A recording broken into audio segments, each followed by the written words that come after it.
Brothers, we are back week 7, and again, I'm just honored and excited to be with you. We're going into the second W of the expression of the definition.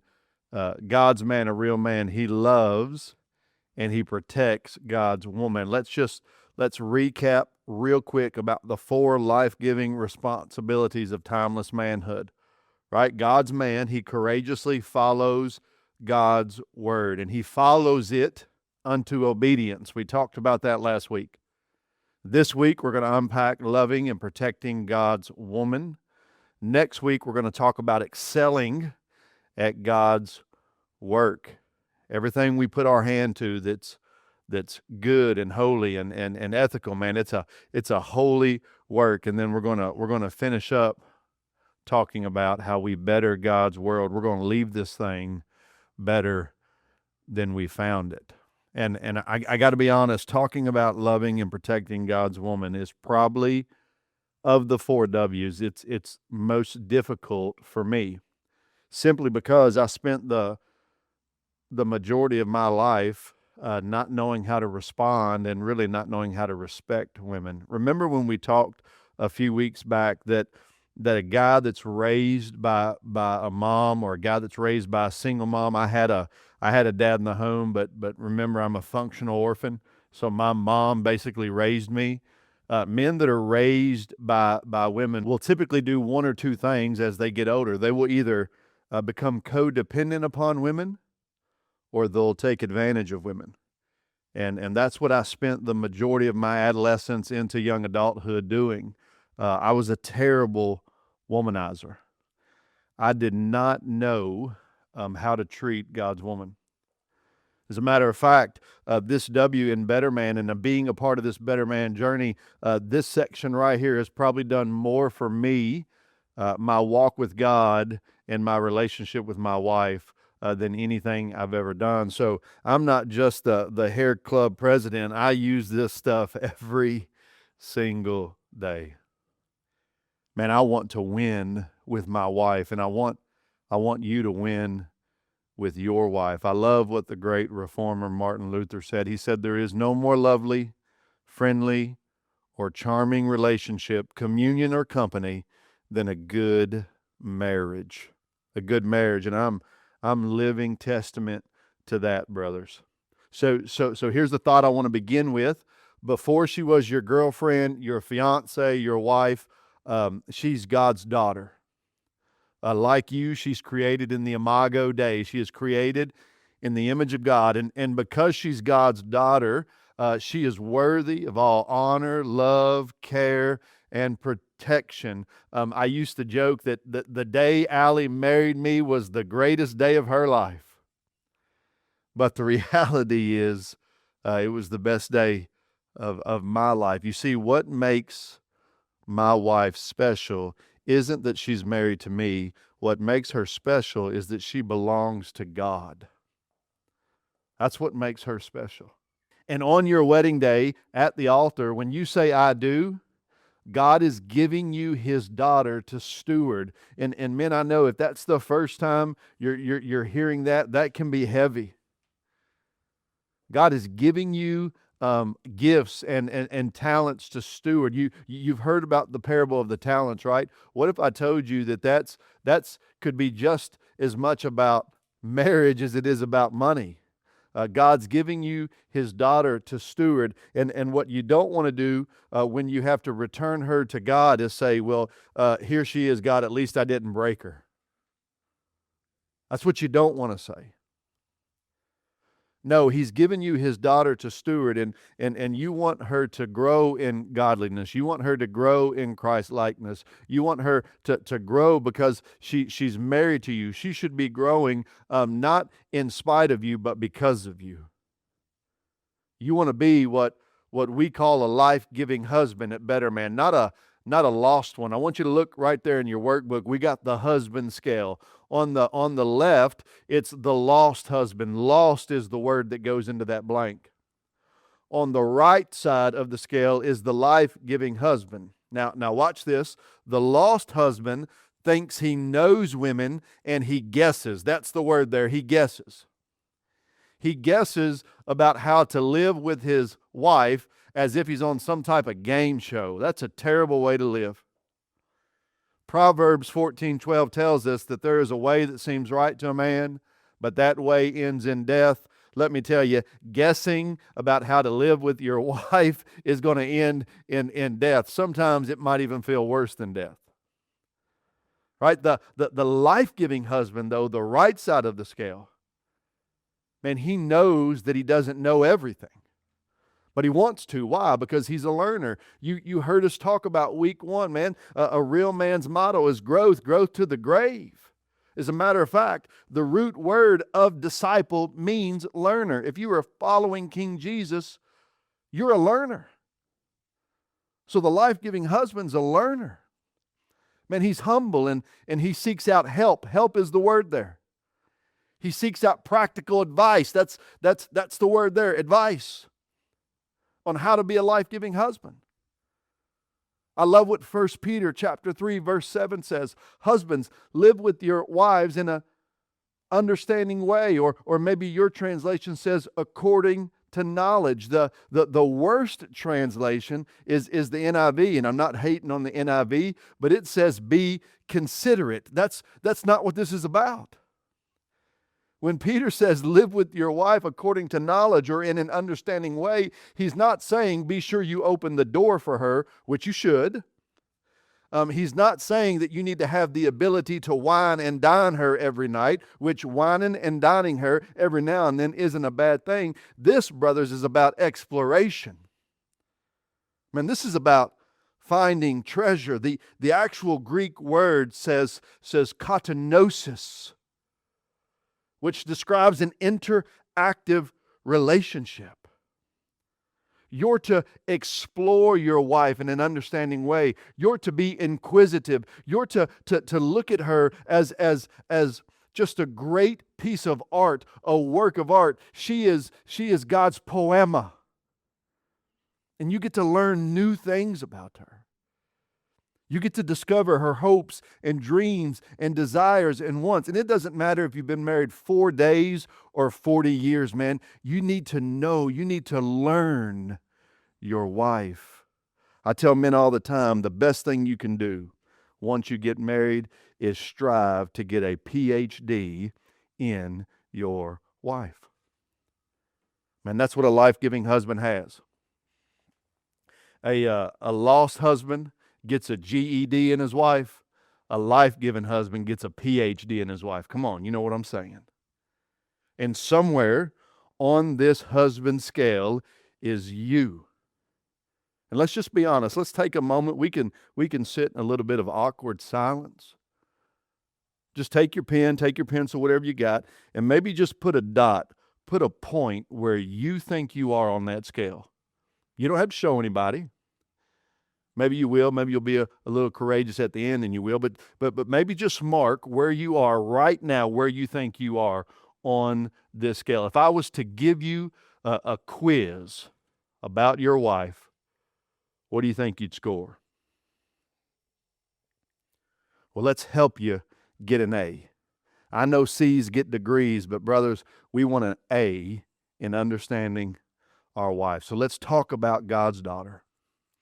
Let's talk about what she needs most from you. First, she needs to feel, she needs to know your heart. Heart is the word there. Remember what Ephesians 5:25 says? Husbands, love your wives just as Christ loved the church. Christ had a heart for the church.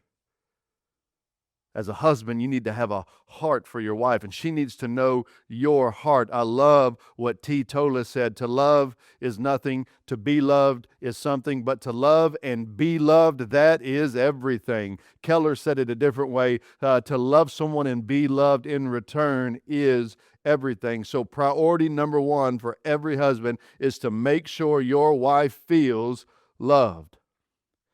Emotional engagement is the single greatest factor in a woman's happiness in marriage and life. It's not the size of your home. It's not the model of your car. It's not how much money you have in the bank. It's not how much sex you're having or not having. Emotional engagement is the greatest determining factor in happiness and satisfaction in marriage. And I got to be honest, most men I meet were emotionally disengaged. So what this is a call to emotionally win. The word there is win, W-I-N, win with your wife. You don't want to be a loser with your wife. You want to be a winner. And not just head connection, but we're talking about heart connection. I love the observation that C.S. Lewis makes in the Screw Tape Letters. Listen to what he says. He says, a woman means, edit there, Ryan. I love the observation that C.S. Lewis makes in the Screw Tape Letters. He's talking about unselfishness. A woman and a man see unselfishness differently. A woman, by unselfishness, means taking trouble for others. A man, by being unselfish, means not giving trouble to others. Did you see the difference? It's a subtle difference. A woman wants to take trouble and take problems from others. She wants to be a mother. But a man wants to just to not give any trouble. He doesn't want to cause or create trouble. This means two things. It means, first, your wife, she needs to see your heart and hear your burdens. As a husband, as a man, typically, I'm not talking much around my wife. My wife will ask me things like how's your day? And I'll say, well, it was fine. Or I just had a bad day at work, or today was heavy, or it was a troublesome day. Your wife, naturally, she wants to take some of that burden. She actually wants to help you carry some of that weight. Now, not all the weight is for her, and you need to be cautious, you need to be wise here, but your wife actually wants to come into your world, and she wants to feel some of your hurt. She wants to feel some of your pain. She wants to exercise empathy, because that's how God wired her. And most men shut down. And I'm doubly bad at this. I don't tend to share my losses with my wife, and I typically don't tend to share my wins. I'll have a big win in life, and I'll call a friend or I'll call a brother, and I'll look at the look on my wife's face, and she'll be like, man, I wish you would have shared that with me first. How come I didn't know about this important thing? She feels less than when I'm not sharing my heart with her. And here's the second thing. She needs to feel that you're taking her trouble for her. So not only are you letting her into some of your emotional weight so that she can exercise empathy, but you realize the Bible says that she's the weaker vessel. What does that mean? It doesn't mean she's less than. It doesn't mean she's inferior. It just means you're built different. You're built to carry more weight. That includes some of her weight. I'll give you two examples from my home. My wife is terrible at math. I mean, she's terrible. She does not handle the finances in our home. She can't carry that weight. So I am responsible for 100% of the finances, because I know that causes her anxiety. It causes her frustration. She can't manage that weight. We tried. It didn't work. So I bear that burden. Now, does that get annoying sometimes? Absolutely. Do I have to work that into my busy schedule? Absolutely. But it's okay. I gladly, joyfully take that weight from her. I'm going to tell you another one. My wife wrestles with mental illness. So my wife wrestles with bouts of depression. Now, if you know me, if you really know me, you know I'm the opposite of that. I'm a happy-go-lucky guy. I see somebody sad, and I can't fathom someone being sad in this world. So I don't understand. She wrestles with depression, and I don't know how to fix it because I don't understand it. There's everything in me that just wants to look at her and say, be happy, and that's a terrible thing to say. So do you know how I help her carry some of that weight? Well, in the morning, I get up and I get on my face before our holy God, and I lift my wife up to Him. Pray for her. And I ask Him to take some of that from her. I'm her intercessor. That's how I help her carry that weight. 3 practical ways to build heart-to-heart connections. Boy, y'all got me a little emotional today. First, I need you, brothers, I need you to regularly affirm your wife. Affirm, that's the word there. How do you do that? Well, you do it with words of affection. You do it with words of praise. Remind your wife she's beautiful. Remind her that she brings joy to your life. I, on the regular, text my wife 3 things. I text her, baby, you're pretty. Baby, I love you. And baby, I'm still in love with you. I regularly remind her of that. Build heart-to-heart connection with hugs and touches.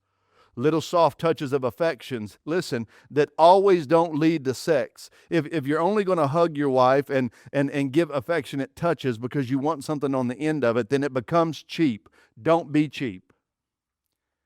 Remind her with words of commitment. Say things like, I will always be here. Say things like, I'm yours forever. Remind her that she is loved. Women need affirmation and encouragement just as much as men do. They need to be complimented. I love what my man Mark Twain said. He said, I can live 3 months on 1 compliment. Well, man, stock your wife up for the rest of the year. What do you think? Secondly, you need to pursue your wife. The word there is pursue. What am I talking about here? I'm talking about maintaining and stoking that fire, brothers. Come on. Love is a fire. Whether it's going to warm your house or burn it down, you decide. And for some odd reasons, man, I want to sing the Pointer Sisters. I need a man with a slow hand. Come on, leave a note, send text, surprise her with small gifts. Establish a regular date night rhythm. Brothers, this goes such a long way for your relationship. Start early, man. Start this before you have kids, because after you have kids, it just gets harder. Periodically take her on an overnight or weekend getaway. My wife, she's wrestling 4 kids. She's homeschooling. She's trying to start her own business. It is hectic at our house. So what we do on the calendar, every 3 months we circle a couple of days because those are days we're going to get away. And it doesn't mean we're always getting on a plane and going somewhere super fancy. Sometimes it's a little staycation. But what we do, we circle those days, because when the days get heavy and hard, she can look at that calendar and she can see that there's light at the end of the tunnel. When February the 2nd is hard, she can look and she can say, all right, all I got to do is make it to March 15th, man. It gives her hope. So periodically plan those weekend getaways and circle them on the calendar. Here's a great question to ask your wife. Ask her, how can I love you better? Every now and then, just look at your wife and say, baby, how am I doing and how can I love you better? And then when she gives you the answer, follow through. Guys, have a passionate marriage. Man, stir the fire, stoke the fire. I always tell my kids, I'm going to do 2 things that embarrass you. I'm going to sing at the top of my lungs at church, and I'm going to kiss your mama till you're uncomfortable. You know what I'm saying? 2 things. Man, stir that fire. Have passion in your marriage. And listen, brothers, I'm going to be honest with you. Sometimes that emotional, that sexual, that intimate passion, hey, it spills over in other areas. Me and my wife, we love hard, but make no mistake, we fight hard too. I caught a can of green beans one time. It wasn't her best moment. It wasn't mine. But I'm reminded of what Ruth Graham said about Billy Graham. They asked Ruth Graham, did you ever thinking about divorcing Billy? And she said, divorce, heavens no, but murder a few times. That's a passionate relationship. One of the most important things you can do in your relationship is identify which of the 5 love languages best connects with your wife's heart. And perhaps you've heard about these. If you haven't, a better man has graciously listed them for you. There are historically 5 love languages that speak to your wife's heart, and for that fact, to your heart. Words of affirmation are one. Gifts are one. Physical touch is one. Acts of service and quality time. The key here is to speak her love language. You need to know your wife's love language. And you can do this by asking her. I was not a very bright husband, so I just assumed and guessed my wife's love language. I thought it was acts of service. So I spent, no exaggeration, I spent the first 4 years of my marriage doing acts of service. Man, I'm doing the dishes, I'm sweeping floors, I'm taking out the trash, I'm folding laundry, and I'm not getting very much from Allie. So one day, brothers, I had enough. Man, after doing the dishes, I sat my wife down. I said, hey, we got a problem. She said, what? I said, I keep doing all this stuff around the house. I keep doing all these things to serve you, and I got to be honest, I don't feel like I'm getting anything in return. I said, I don't think we're connecting. And she looked at me. She said, that's because you're speaking the wrong language. I said, what do you mean? She said, my love language isn't gifts of service. My love language is quality time. I just want you to sit on the couch with me. I'll do the dishes. I just want you to go outside and walk around the neighborhood and hold my hand. I just want you to spend time with me. Brothers, for 4 years, I was speaking the wrong language, and it was not working out in my favor. So be sure you're speaking the right language. Learn your wife's love language and speak it. And know yours. And let her know what your language is. We got to keep going. Number two, she needs to see your faith. That's the phrase there. See your faith. Now this is a call to spiritually lead your wife. And you know how you lead someone? You got to be a step or two ahead of them, brothers. You got to show them the way to go. And I'm telling you, a lot of men struggle right here. And that's not a new thing. The first man struggled and failed right here. We've talked about this in this series. We talked about Adam's shortcoming on this very matter. Adam should have stepped up and led when the snake slithered in his backyard, but he didn't. He should have stepped up and spoken truth. When his wife said, let's eat this fruit and be like God or be as Elohim, Adam should have said, no, that's sin, that's disobedience, but he didn't.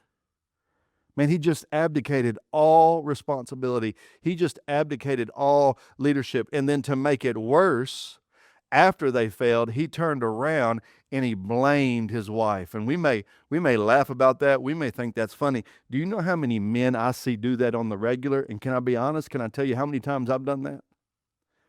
That I have failed spiritually. I have failed at leading my family. And then I manipulated it and put the blame back on my wife. That's absolutely terrible. It's shameful. No, brother, she needs to see you lead spiritually. She needs to see you take ownership. The life-giving husband, he rejects passivity and he leads his wife. He leads his home towards holiness. Now, I just want to give you a few practical ways. These are some pro tips on how to start this, right? First, you need to initiate, which means you take the first step. You need to initiate spiritual togetherness. Well, Chris, how do I do that? What does that even mean? I'll give you an easy one. Just pray with your wife and pray for her. Pray with her and pray for her. Make it a regular habit that when you wake up in the morning, you pray together. When you go to bed at night, you pray together. One of the best things for my marriage, and I know a lot of men and women struggle with this today, is that my wife and I, we always try to go to bed at the same time. And that does a few things, right? But one of the most important things it does, it allows us time to pray together. And I got to be honest, this wasn't always easy for me. And it's not easy for most professing Christians. Do you know, in all the studies that's been done on this, on average, 4% of professing Christian men regularly pray for and with their wives? And you would think, if we interview pastors, that number would be would be much higher. Did you know it's only 6% of pastors regularly pray with and for their wives? May you want to initiate spiritually, just start praying for your wife. I'll give you another one. Engage in spiritual conversations. Share the Bible with your wife. Text her scripture. Ask her, what does she think? You're not just the spiritual leader of your home. You're the chief priest and prophet of your home. You're the theological guardrails around your home. You're the champion of doctrine in your home. And we talked about this a few weeks ago, brothers. Well, you say, Chris, I'm not a theologian. No, yes, you are. Theology, theosology, God knowledge. It's not are you a theologian? It's are you a good one or a bad one? Be a good one. Learn good theology. Learn good doctrine and seek to pass that on to your wife. I'm going to give you another one, man. Go to church together. This one's simple. If the church house is open, be there. It's that easy. Man, don't miss church on Sunday. Don't miss church on Sunday for travel soccer and travel baseball. Brothers, I travel all over this country, sometimes all over the world. It is common for me to catch a red-eye home on Saturday night so that I can walk my family into church Sunday morning. And if I can make it back, you can make it back. Man, if the church house is open, take your family to church. Okay, we're moving on. We need to uphold biblical values at home. What does that mean? Well, we'll have open discussions about convictions around finances, about forgiveness, about family. Protect those values, even when life is hard. Men, you have to lead in this. You have to lead in promoting, protecting your biblical values around your finances. You have to lead in promoting and protecting your biblical values around forgiveness and family. And this is what this means. This is what I've learned as a Christian man. I've learned that if anyone was to break into my home and try to assault my family, try to tear down my family, I would defend my family. Here's what I've discovered. The man that's capable of coming into my house every day and tearing apart my family, tearing down my family, it's not an intruder, it's me. With my lack of gentleness, with my lack of conviction, with being prone to passivity. Right? I'm the one often that I've got to protect my family against. I've got to get my heart right. I've got to get my posture right. I've got to know what I believe so I can lead my family in that. Let me give you one of my favorites. It's build friendships with other godly men. And that might sound counterproductive. How do I initiate spiritually? No, this is maybe one of the most productive things you can do. Build friendships with other godly men. Invite their spiritual influences into your life. Let their example strengthen yours. Your wife will feel safe in seeing it. My wife knows that I only run with lions. I only run with men that are going to make me godlier, that are going to make me better. I'm always saying, lions run with lions. And make no mistakes, brother, watch this. My wife is not my accountability partner. She's not. But she knows who he is. She knows his name. She has his number. She knows when we're meeting. And if I get out of line, she knows that she can call him and let him know. So initiate relationships with other spiritual leaders and godly men.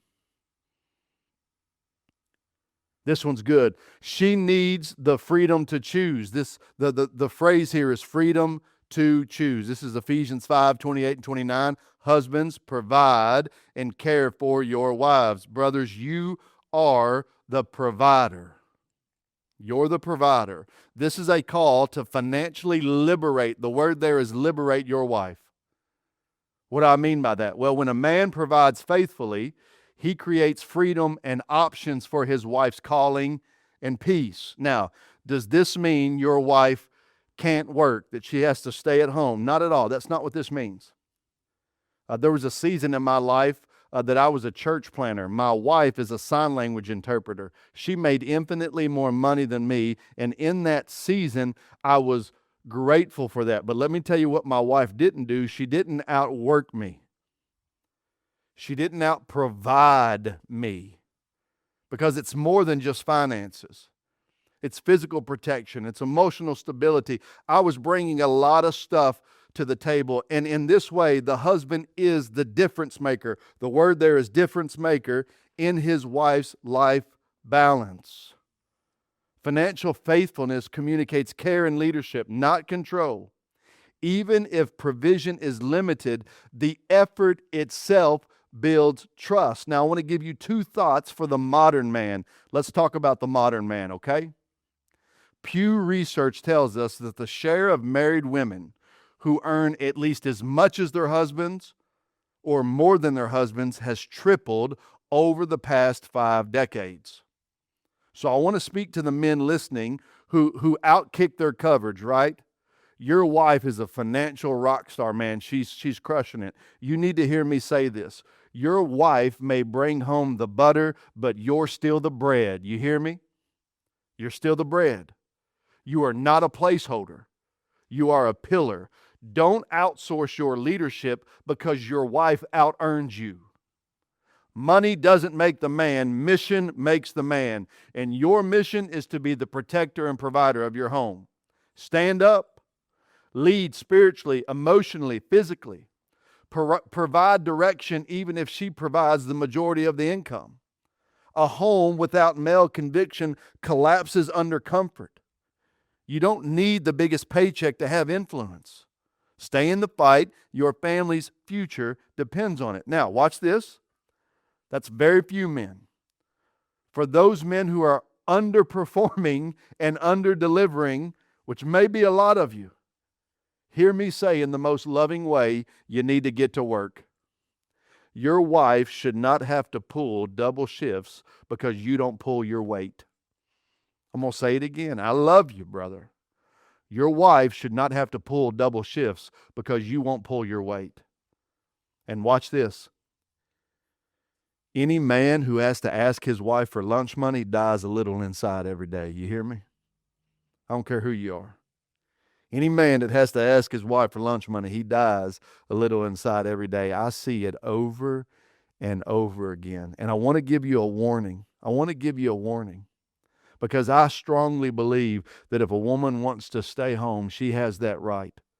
Because keeping the home is big work. Households where women are the primary breadwinners, they make up about 16% of U.S. households today, but they account for almost 50% of the divorces. Marriages in which women are the main breadwinner, they are 3 times more likely to end in divorce. I want you to think about that. Brothers, get to work. Man, get to work. Don't saddle your wife with that. Man, that's your responsibility. All right, here we go. In summary, the life-giving husband, right? He's the emotional connector. You got to make sure your wife feels, the word there is feels, deeply loved. You're the spiritual initiator. She grows in Christ's likeness, not in spite of you, but because of you. And you're the financial liberator. She experiences peace and personal freedom because you're willing to pull your weight and then some. Now, over the years, we've learned at Better Man that nearly 35-40% of the men who go on this journey, you're actually single. All the single men in the room, I want you to dap somebody up right now. Brother, don't worry, there's hope for you. But this is what I want to talk about. The Lord, contrary to what culture says, contrary to what the modern church says, the Lord, man, He values your singleness. As a matter of fact, singleness in this season is His gift to you. So I want you to hear me say, every man is called to honor God with his relationships, married or single. Singleness is not a holding pattern till something better comes along. Singleness does not make you a second-class citizen. As a matter of fact, the greatest man to ever walk this planet was single and never had sex. I want you to think about that. Singleness is a sacred assignment where God is He's going to use that assignment to form you and focus you, and He's going to forge your faith in that assignment. Before Adam ever received a wife, he received a walk. The word there is walk. He received a walk with God, a work to do, and a word to obey. Think about that. Before he ever got a woman, he got a walk, he got a work, and he got a word. That's because his singleness was a season of stewardship. God entrusts every man at some point or another, some shorter, some longer, with the season of singleness. And he does that so that we can strengthen our devotion to Christ. Brothers, this is not wasted time unless you allow it to be. As a single man, you should be growing in your faith. Develop your faith now, because it will only get stronger and sweeter and better when he brings a bride. Use this time to develop your focus. Man, you've got all this freedom that other men in the church don't have. You want to know how you get laser focused? Start serving people in your church. And use this time to grow your future. Man, don't whine about not having a date. Don't whine about not having a wife. How about you start preparing? Become the man that's worthy of receiving God's daughter. I love this quote. We don't know who said it. It's anonymous. But it says, the man who will be a good husband someday must first learn to be a godly man today. Which means singleness is a season of surrender. The word there is surrender. Paul reminds us that both marriage and singleness are gifts. 1 Corinthians 7:7. The question is not which gift do I prefer, but how will I use the gift God has given me right now? Man, a life-giving single man, he walks closely with God. He lives with integrity on mission. He honors women as sisters, not conquest. And he uses his strength for service, not self-indulgence. I love what Calvin said. The truly free man is he who lives under the rule of Christ, whatever his status in the world. Whether you're married or whether you're single, you're living under the rule and reign of Christ. And the more you get accustomed to that, the longer you live under that rule and reign, man, the better everything gets, including marriage. And you see yourself, the lost husband, the life-giving husband, and you're moving up and to the right, man, becoming more of a life-giving husband. That's what I want to be. That's what you want to be. And that's what we're becoming. See you next week.